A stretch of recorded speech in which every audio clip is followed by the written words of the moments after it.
Here we're being asked to factorize a quadratic. So factoring should be a hint that we want to put it into brackets. That's what we want to do when we factor it.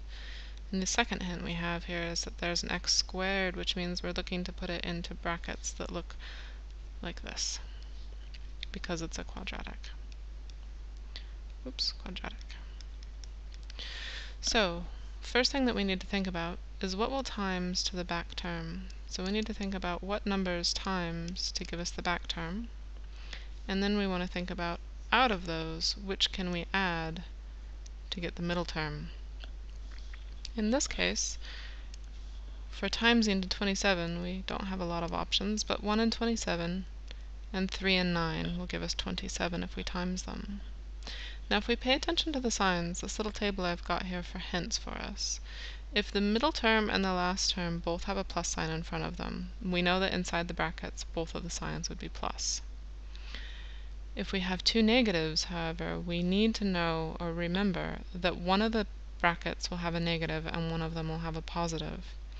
And one trick to figure out which one is the negative or which one is the positive is whatever sign the middle term is will be the bigger number in the brackets. And whatever sign the middle term here is will be the bigger number in the brackets as well. So if the middle term is positive, the last term is negative, the bigger factor will be positive. And if the middle term is negative and the last term is negative, the bigger number will be the negative. So let's see how that looks out here for us.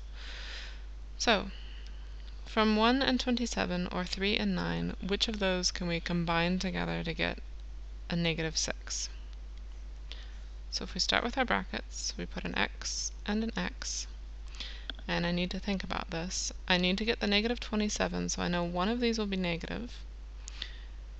And I cannot get 6 out of 1 and 27, but if I combine 3 and 9, I can get 6. So let's pay attention to these hints that I gave us. Negative and negative, so I need one needs to be positive, one needs to be negative. And since the middle term is negative, my bigger number needs to be the negative 1. And out of 3 and 6, 9 is the bigger one, so we'll put the 9 here and the 3 there. And this finishes it for us. And how I can double check this, if I wanted to just make sure that I'm doing things right, is compare x times x gets me x squared, x times negative 9 gets me negative 9x, 3 times x gets me positive 3x, and 3 times negative 9 gets me negative 27.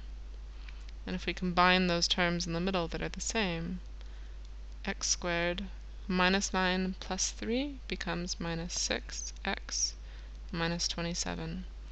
And we're right back to what they gave us originally, so we know we're correct.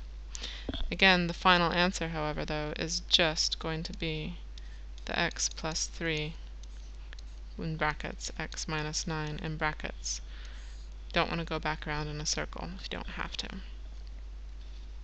So again, look out for that as a trick. If the two terms are positive in the given quadratic, you know you're going to have both positives inside the brackets. If one is negative, one is positive, you know that you'll need to have the bigger one being the negative number, and if they're both positive or negative, you know the bigger one in this case will need to be positive.